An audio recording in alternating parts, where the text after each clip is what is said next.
Sampurasun, ayeuna abdi sadaya bade maparkeun lekspor KID. Yara! Tepangkeun wasta abdina Syaidina Harunisa NPM 110-250-250-70. Wasta abdi Karen Sagata Siombing NPM 110-150-2500 Wasta abdi Fania Ratulapi NPM 110-150-250-266. Nama saya Tazana Nasya Fitri Putri dengan NPM 110-110-250-257. Kenalkan, nama saya Reisha Kairani dengan NPM 110-110-250-490. Kenalkan, nama saya Patrick Baginti dengan NPM 110-250-440. Kenalkan, nama saya Jimmy Bolon dari NPM 110-110-250-400. Perkenalkan, nama aku Arfi Gesharasta, NPM aku 110-110-110-250-3222. Kenalkan, nama saya Sebastian Purwasi Dharma, NPM saya 110-110-50234. Kenalkan, saya Falisha Makazmi NPM 110-110-250-204. Perkenalkan, nama saya Mikela Livi Putri Ardianto dengan NPM 110-110-250-162. Perkenalkan, nama saya Keisha Penta Siombing dengan NPM 11-11-11-250-373. Perkenalkan, nama saya Muhammad Harsyaidina Wardana dengan NPM 110-110-250-346. Halo, nama saya Immanuel Afram Sekian dengan NPM 110-110-250-157. Halo, perkenalkan, nama saya Zaidan Al-Rafi Rafiq dengan NPM 110-110-250-169. Halo, perkenalkan, nama saya Dimas Raditya Zulkarnain dengan NPM 110-110-250-479. Halo, nama saya Keisha Martin dengan NPM 110-110-250-386. Perkenalkan, nama saya Jessia Nadelsky dengan NPM 110-110-250-187. Saya Aurel Fatimah Sosolo dengan NPM 110-110-250-365. Dan saya Farad Putra Rafika dengan NPM 110-110-250-442. Nama saya Sofia Madhuwijaya dengan NPM 110-110-250-093. Perkenalkan, nama saya Muslim Barok dengan NPM 110-110-250-442. Perkenalkan, saya Ira Kamila Yasmi dengan NPM 11-011-02597. Perkenalkan, nama saya Kayla Syita Bisi Arista Putra dengan NPM 110-110-250-069. Perkenalkan, nama saya Nathan Yusuf Sabda dengan NPM 110-110-250-472. Wilujeng Paralagi Sadayana. Simkuring kelompok 20. Lektoritas. Dina dina ieu simkuring bade ngaliput perkawis eksplorasi tempat damel nih nu isina wawancara sareng reportase nu ayeuna kami maksud di kantor hukum meuli pangabean. Mangga urang sami-sami nyaksian langsung jentre dina liputan salajengna. Dadah. Bagaimana sih cara masyarakat itu mengakses atau memanfaatkan layanan di tempatnya di kunjungan di sini? Oke, mungkin harus dibedakan dulu bahwa masyarakat ini secara umum, berarti kalau kita secara spesifik kantor ini itu kami artikan sebagai klien ya. Oke. Nah, bisa diartikan dua hal. Ada yang dia konsultasi sebatas konsultasi, ya kan, sebatas konsultasi. Ada juga yang dia konsultasi untuk gunanya sebagai nanti jadi klien. Jadi apa namanya, kita yang sebagai pemilik kuasa kami, sama yang sudah dari awal itu langsung sudah klien. Nah, itu dibedakan. Pertama, kalau misalkan dia mau konsultasi atau yang maupun dia mau konsultasi untuk jadi klien, itu dia bisa datang ke sini.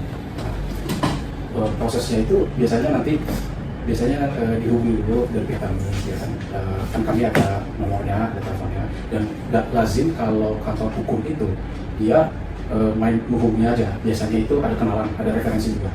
Jadi misalkan ada klien yang belum pernah kenal gitu kan, mau di sini, biasanya itu sudah ada referensi, entah dari teman, entah dari keluarga, atau misalkan bekas klien, atau mungkin juga bekas lawan. Jadi misalkan bekas lawan itu referensikan kami, karena mungkin dilihatnya kami proses kerjanya bagus gitu kan. Nah, jadi direferensikan itu. Kalau yang sudah klien, ya kan, itu bisa langsung menghubungi by call, by email, by WhatsApp, ya kan. Mas klien. Ya. Nah, dan bisa juga kalau misalkan mau bertemu, itu sudah ada penentuan jadwal pertemuan. Bisa mereka yang datang ke sini atau kami yang datang ke kantornya. Nah, jadi itu harus dibedakan juga. Apa sih jenis perkara atau layanan hukum yang paling sering ditangani di kantor hukum ini? Nah, ini coba. Untuk layanan hukumnya di sini paling banyak itu litigasi sebenarnya.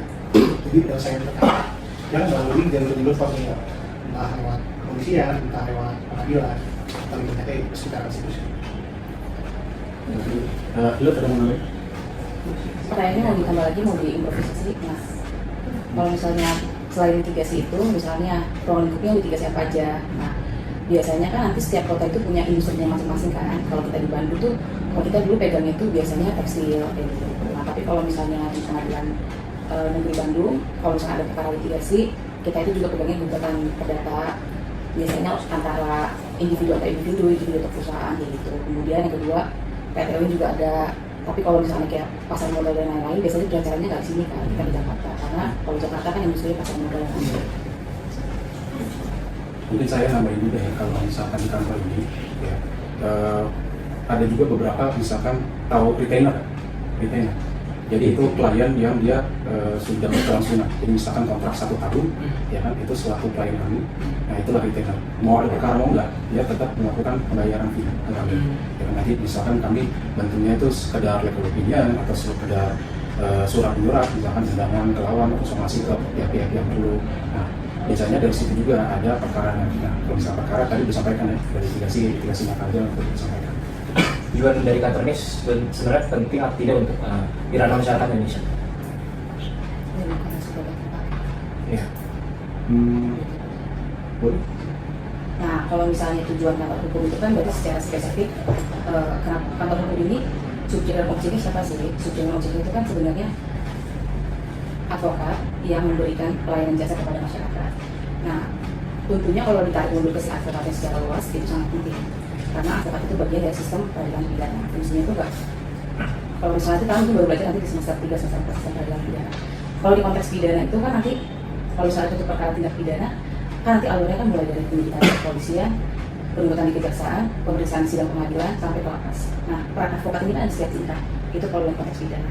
Kalau dalam konteks perdata, ketika ada perselisihan di antara dua subjek hukum, bisa itu subjek hukumnya itu orang perorangan atau antar badan hukum, itulah peran kita mewakili mereka di situ. Karena setiap subjek hukum mungkin mengerti hukum, tapi mereka nggak paham kan acara formulnya, acara lain. Nah, itulah fungsi kita mewakili di situ untuk membela kepentingan klien kita. Nah, jadi kalau masalah penting atau tidak, penting. Nah, itulah dibentuk dalam kantor hukum. Nah, tapi nanti sebenarnya prakteknya akan lebih luas lagi karena setiap kantor hukum itu masing-masing punya visi misi. Kalau di kita itu kembali lagi visi misi kembali ke undang-undang advokat. Kantor Lipang Abean berlokasi di Jalan Veteran nomor 14, Kota Bandung, Jawa Barat. Tepatnya di kawasan Sumur Bandung. Nah, bidang kerja utamanya itu memberikan layanan jasa hukum profesional baik di bidang litigasi maupun non-litigasi. Mereka menangani berbagai persoalan hukum seperti pidana, perdata, sengketa bisnis, hingga hukum tata negara. Peran kantor ini tidak hanya terbatas pada pembelaan hukum, tetapi juga mendidik dan membina calon-calon advokat melalui pelatihan dan kerjasama dengan universitas seperti Universitas Pajajaran. Secara keseluruhan, kantor hukum Dr. Lipang Abean memiliki fungsi sebagai mitra hukum untuk individu maupun entitas bisnis. Lebih jelasnya sebagai penyedia bantuan hukum, meliputi memberikan layanan, pendampingan, dan bantuan hukum untuk berbagai masalah yang dihadapi klien. Selanjutnya adalah jasa advokat dan pengacara yang meliputi memberikan nasihat hukum, mewakili klien di pengadilan, dan menyelesaikan sengketa hukum. Selanjutnya yang ketiga adalah fokus pada hukum pidana dan bisnis seperti pro bono, yang artinya memberikan bantuan hukum secara cuma-cuma oleh individu advokat sebagai bentuk tanggung jawab profesional untuk kelompok yang tidak mampu tanpa dipungut biaya apapun. Dan yang keempat sebagai konsultan hak kekayaan intelektual yang menemani klien pada pendaftaran dan memberikan penegakan dan perlindungan hak kekayaan intelektual seperti hak cipta dan merek dagang. Jadi, saya akan menjelaskan tentang objek dan subjek hukum dari sebuah kantor hukum. Yang pertama, ada subjek hukum atau sesuatu yang dapat dibebankan tanggung jawab hukum. Ada orang perorangan yang merujuk kepada manusia atau individu sebagai pembawa hak dan kewajiban. Dan ada badan hukum, yaitu subjek hukum yang diciptakan oleh hukum itu sendiri sebagai pelaksana praktik hukum. Yang kedua, ada objek hukum, yaitu kasus-kasus dan perkara-perkara yang ditangani di dalam kantor hukum. Seperti contoh, ada perkara pidana, perdata, haki, dan lain sebagainya. Selanjutnya, saya akan menjelaskan relevansi dalam aspek hukum dan juga sosial. Dalam aspek hukum, kantor hukum merupakan tempat bertemunya antara subjek hukum dan objek hukum, di mana dijalankannya sebuah proses hukum. Lalu untuk aspek sosial, kantor hukum merupakan tempat di mana diselesaikannya masalah sosial di kehidupan masyarakat, sehingga hukum tidak hanya berlaku di atas kertas dan kaku, tetapi juga berlaku dalam kehidupan sehari-hari. Jadi untuk sejarah terbangunnya lembaga hukum ini belum ada tentu pastinya tahunnya berapa, tetapi yang kita tahu dari wawancara kemarin, lembaga hukum ini dibuat sekitar tahun 1980-an. Lembaga bantuan hukum ini tentunya dibuat dengan tujuan untuk memberikan layanan hukum bagi masyarakat.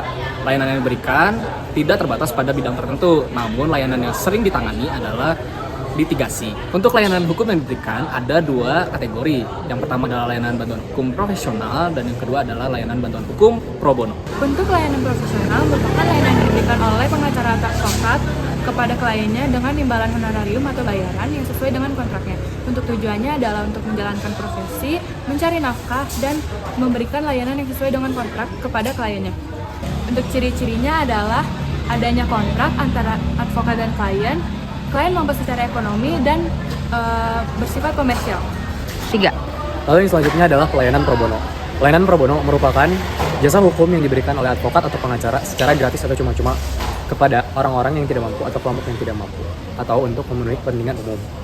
Pro bono didasari oleh pasal 22 Undang-Undang Nomor 18 Tahun 2003 yang mewajibkan advokat untuk memberikan bantuan hukum secara cuma-cuma kepada orang-orang yang tidak mampu dengan tujuan untuk menegakkan keadilan dan memberikan akses keadilan bagi masyarakat yang tidak mampu. Pro bono memiliki ciri-ciri, yang pertama gratis atau cuma-cuma, lalu yang kedua ditujukan untuk orang-orang yang tidak mampu, lalu yang selanjutnya adalah bersifat sosial, bukan komersial.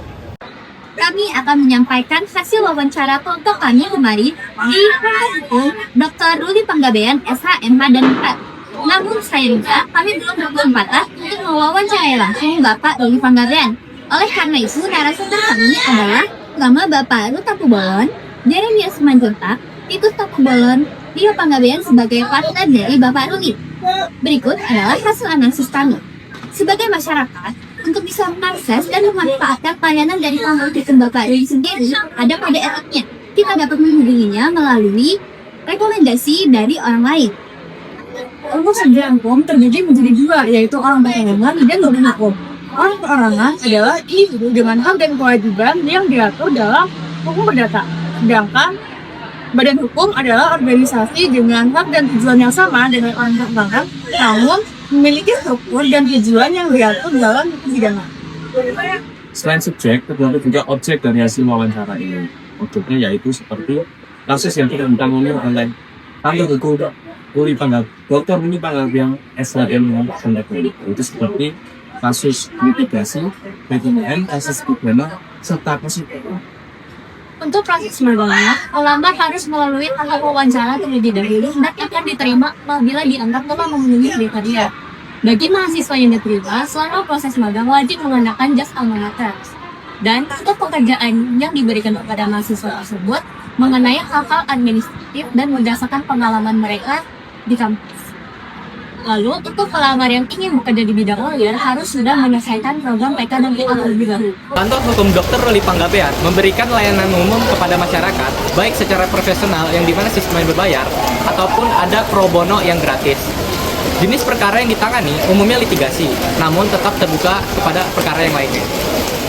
Proses magang pada mahasiswa difokuskan pada pekerjaan administratif, ya di mana setiap kegiatan magangnya diwajibkan menggunakan jasa pemata. Selain itu juga melalui proses wawancara. Hal ini menunjukkan betapa pentingnya sikap disiplin sedari awal. Nah, kantor ini juga menjunjung tinggi kode etik loh, di mana biasanya para klien datang melalui referensi yang didapat dari orang lain. Etika dan profesionalitas ini menjadi nilai utama dalam setiap layanan hukum yang diberikan. Dari pengalaman ini, kami belajar bahwa hukum bukan hanya soal menangani perkara, tetapi juga memiliki tanggung jawab sosial. Dari pengalaman ini, kami termotivasi untuk belajar dan kontribusi bagi masyarakat sosial.